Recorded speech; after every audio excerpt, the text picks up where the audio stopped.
So, welcome back to Monster Frequency. It's me, Ben. So pleased that you're still with us. Today, got a bit of a medical special, really. A couple of absolutely fantastic guests, both doctors, one of whom moonlights as a DJ. Has that piqued your interest?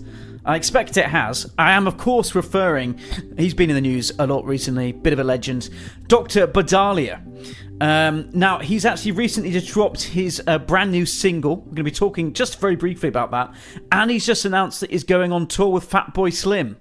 So, don't think you can get cooler than that, can you? So, NHS frontline doctor. And yeah, moonlighting as a DJ. Legend. He's actually joining us on the podcast to talk a bit about coronavirus booster jabs. And now notice at the beginning I said doctors as in plural. I am very pleased to announce that we have the return of the fantastic Dr. Sarah Jarvis. Welcome back, Dr. Jarvis. Pleasure to have you with us again. Today, Dr. Jarvis is actually talking about some mental health services that the NHS has made available that can be accessed by anybody. And this actually includes a self-referral service where you can book yourself on to talking therapies. So at a time when lots of us have been feeling perhaps a bit stressed, a bit under the weather, ongoing pandemic, of course, never helps things, does it? So for anyone out there who has been perhaps struggling themselves a little bit or knows someone who has been struggling a little bit recently with their mental health, this hopefully should really, really help. So let's kick off with this episode of Monster Frequency, my two very, very special guests. Now, I just want to remind listeners at the very start, I'm afraid to say that I'm not a doctor. I'm a lowly PhD. Don't remind me. No, but this, on a serious note, means, of course, that this episode cannot replace any medical advice. If you need to seek out some medical advice, of course, you must always seek out your own healthcare professional, be it your GP or the NHS 111 number. And, of course, in the event of an emergency, it's really, really important that you always call 999 or visit A&E. But with that little spiel out the way, let's kick it off. And I'm very, very pleased to invite Dr. Bodalia to the podcast, first of all. Monster Frequency.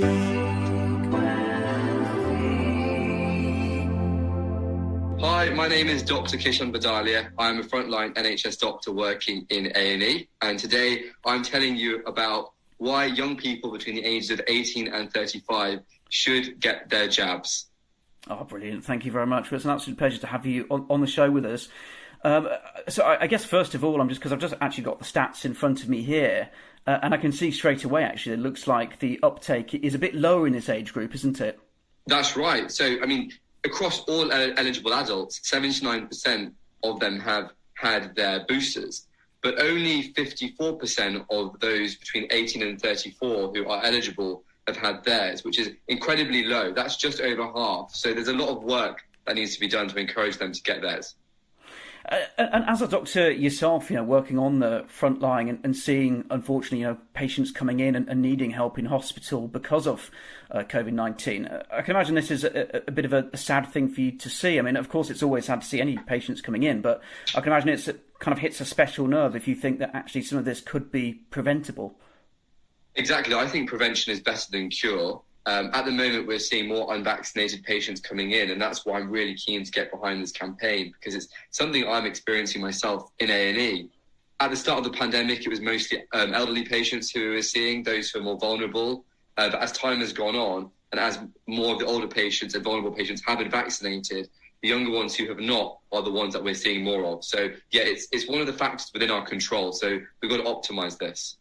Yeah, I guess in a way it's a shame that the kind of general public doesn't get to kind of see that, the difficulty of behind the kind of front line, if it were, where these kind of doctors such as yourself are working and seeing this for real. So it's kind of, I can imagine it's quite tempting for a younger person to think, oh, it's fine, I'll be all right if I catch it. It doesn't particularly matter. But that's because they're not seeing, the people who are actually going through that on the other end, are they? Exactly. A lot of us know people who are young who have caught COVID, who have been okay, but that's not good enough for us as NHS staff. Just one person who comes in who's not been vaccinated, who falls very unwell. That's a person there, and it's us who are seeing it. So I just want to encourage anyone who hears this to know that even if you're young and you're fit and healthy, that doesn't mean that you're automatically protected against the virus. Even if you've had COVID yourself, we can't be sure that you've got the antibodies to protect you. the best way to protect yourself and for us to enjoy those good times again is to get both your jabs plus your booster. Yeah, thanks, Dr. Bodalia. And is this something that I'm just thinking about the kind of logistics, for young people to go ahead and get booked in? Do they do that through the website, or how would they kind of do that? Yeah, best way to do this is to visit nhs.uk/COVID vaccination. All the details are on there. It's very easy to book in. Oh, fantastic. Well, thank you very much, Dr. Bodalia. Have you been recently back in the DJ booth at all recently? Because I know you've done a fantastic job of the NHS sessions. They've been awesome, so congrats for that. Thank you. Yes, I mean, since building my online profile with NH Sessions and doing this DJ sets of my scrubs, this year in November, last year I was on tour with Fatboy Slim on a couple of dates, and just a couple of weeks ago on New Year's Day I did a broadcast to 500 million viewers worldwide for London's New Year's Day parade, and I was opening that show. It was an amazing opportunity, and have more gigs lined up over the coming months. I think even Matt Hancock got in touch with you, didn't he, to say that he loved the set. Yeah, to be honest, I was actually that day I got an email with a video attached of Matt Hancock showing his support. I was a bit sleepy because I was about to go on a night shift. I couldn't quite believe it. It didn't quite hit me until a few days later when I was off my shifts and actually properly awake. But yeah, it was amazing to have the support from people like Matt Hancock and those working in the government, seeing that what I'm doing, building a platform, can be used for campaigns like this. Yeah, I think that's the thing. I think as well, what it will hopefully do is just show kind of the people out there that people like yourself, are real. You're real people. You're working behind the lines to keep people safe, to keep people healthy, and actually we can do our bit, can't we, by just going along to get the vaccinations and kind of help ourselves, but also help the doctors like yourself get through it all together. Really, isn't it? I agree. And one of the issues we're facing right now in hospitals is that NHS staff are going off sick, or they're testing positive because they've actually got the virus or they're suspecting it. So that puts a little bit more strain on the service. So and this is going to be an ongoing issue over the coming months and even years. So the way to sort of offload the strain off the NHS and protect yourself is to get the vaccine. Yeah, well, thank you, Dr. Bodalia. A couple of final questions for yourself, if that's all right with you. But I was thinking, to go alongside your appearance, could we perhaps play your single, Calling for You? What are you thinking? That would be absolutely amazing. I'd love for you to do that. Oh, sweet. Well, I'll get it straight on, because I just thought, you know what? I usually ask guests for a song request and put them on the spot, but I thought, well, there's an obvious thing here, isn't there? I mean, unless, of course, there's another song request we can put on as well, but I don't know what you're thinking. Well, I would love it if you would play my brand new single. It's Calling for You. I actually recently signed a record deal with a leading independent dance record label, and this song has been added to one of the biggest playlists on Spotify with 1.2 million followers. And yeah, it's starting to get some amazing radio support. So yeah, I would love it if you would play it as well. Oh, well, thank you very much indeed, Dr. Bodalia. It's been an absolute pleasure having you on the show today. I'll just double check that. I suppose that you're all happy. If you want to reiterate anything or point listeners in the direction of any kind of other information or anything like that, you're very welcome to do that at this point. Just double checking with you really that you're all happy. Yeah, I'm very happy. I'd just like to once again just encourage young people. Everyone actually, but concentrating on young people right now between the ages of 18 and 34 to go ahead and get your boosters. It's the best way for us to get out of this pandemic, to protect yourselves and everyone around us. It's all of our individual responsibilities to do that. So yeah, book in online at nhs.uk/COVID vaccination. Oh, Dr. Bodalia, well, thank you so much for coming on the show. I'll let you go in that case, and I just want to thank you for being with us. Thank you for having me.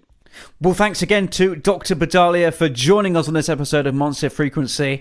If you want to keep up to date with his news, visit Twitter. Bodalia DJ is his username. And don't forget to add that song to your playlist, his brand new single, Calling for You. Stick it on. It's an absolute banger. Take my word for it. Trust me.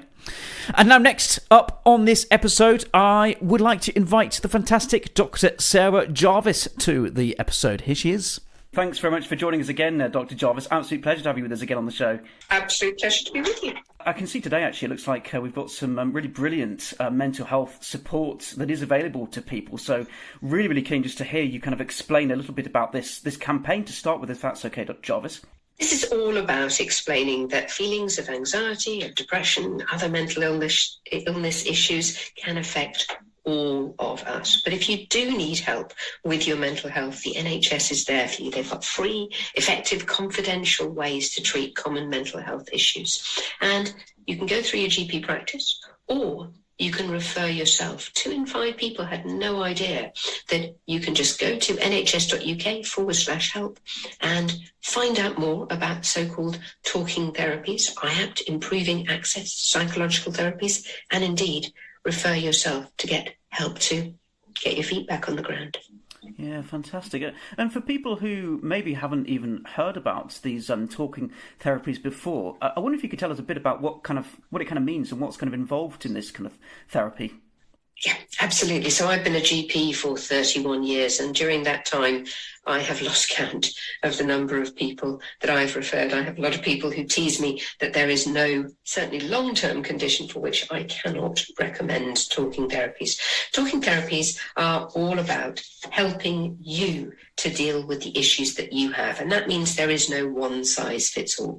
Perhaps the one we know most about is CBT, or so-called cognitive behavioural therapy, and what that is aimed at doing is to help you to recognise that your feelings and your thoughts are inextricably linked.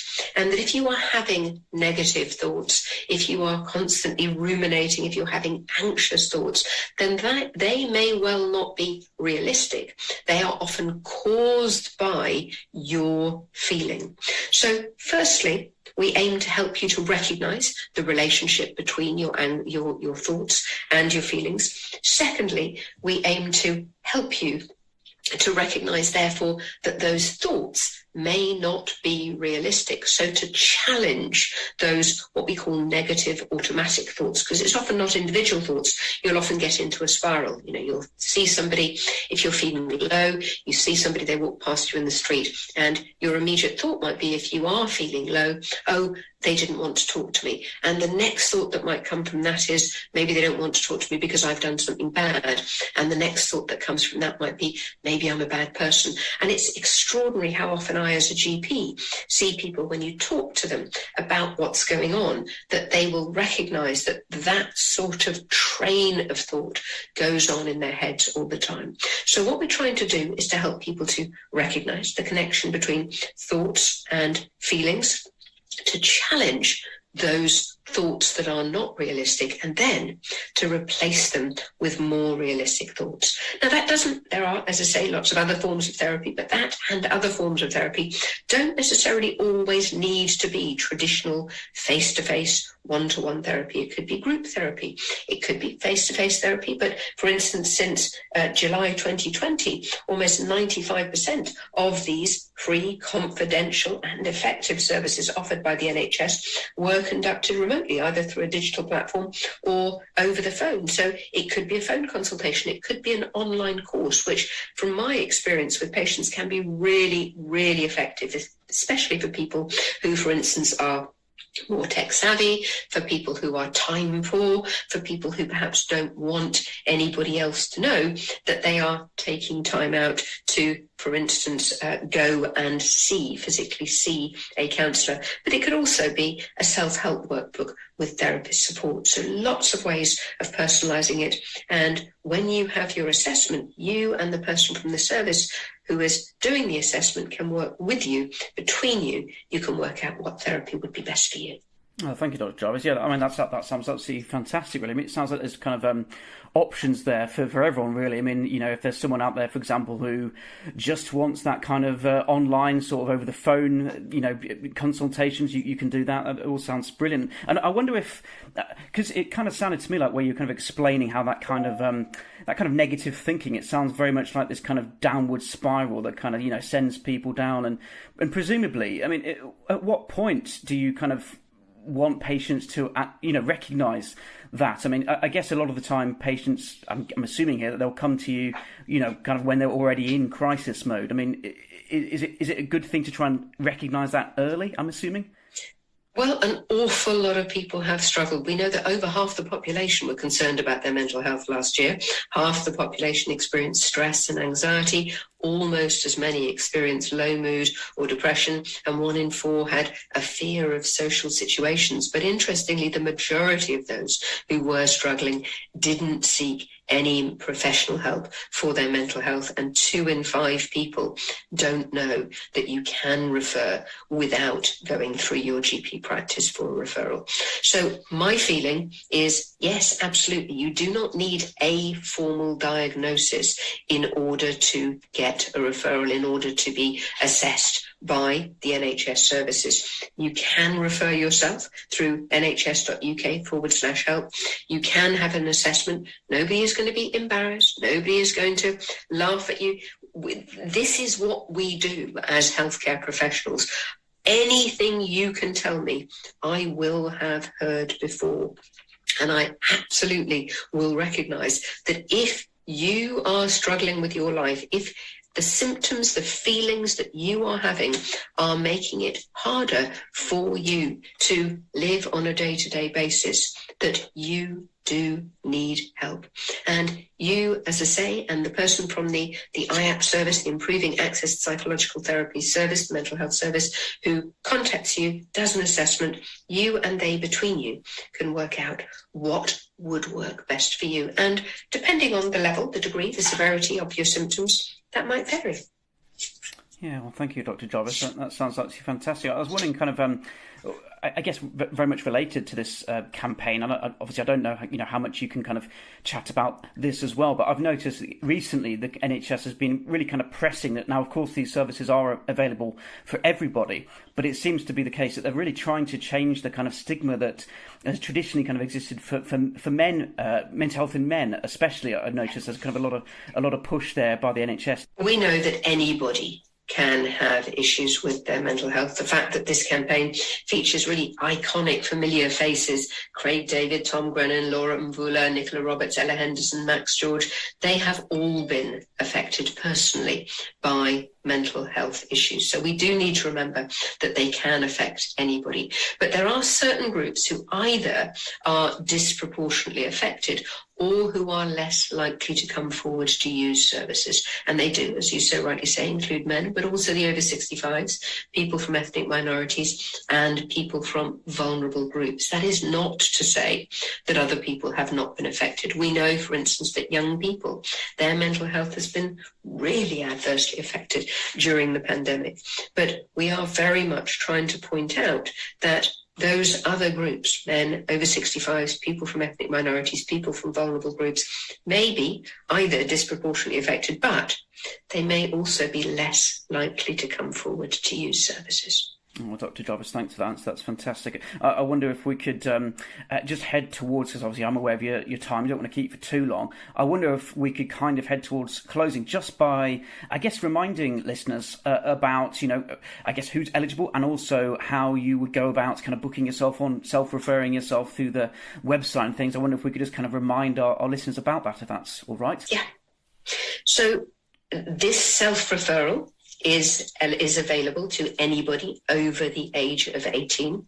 Some services offer treatment for young people aged 16 to 17, but you'd need to check with the individual services. So you could, however, at any age, contact your GP practice. Otherwise, anybody can access services. You don't need a formal diagnosis.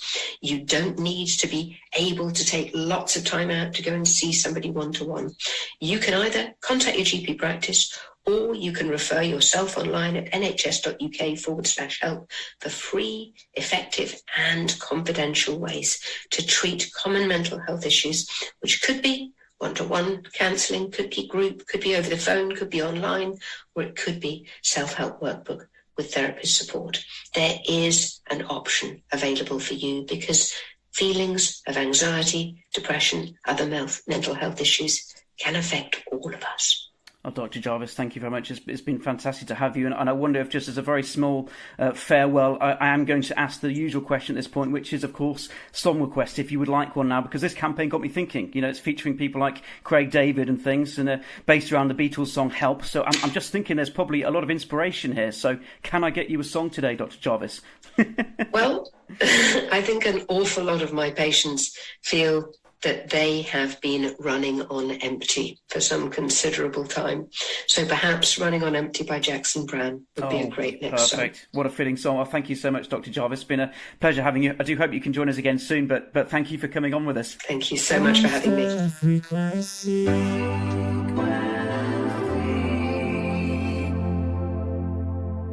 Well, that's it from me. I really hope you've enjoyed this episode of Monster Frequency featuring two fantastic doctors. A bit of a health update for you, I suppose. Hope it was useful. Do look out for our next episode. We'll be dropping soon here on our channel. So, you know what they say. Stay tuned. Bye for now. Bye.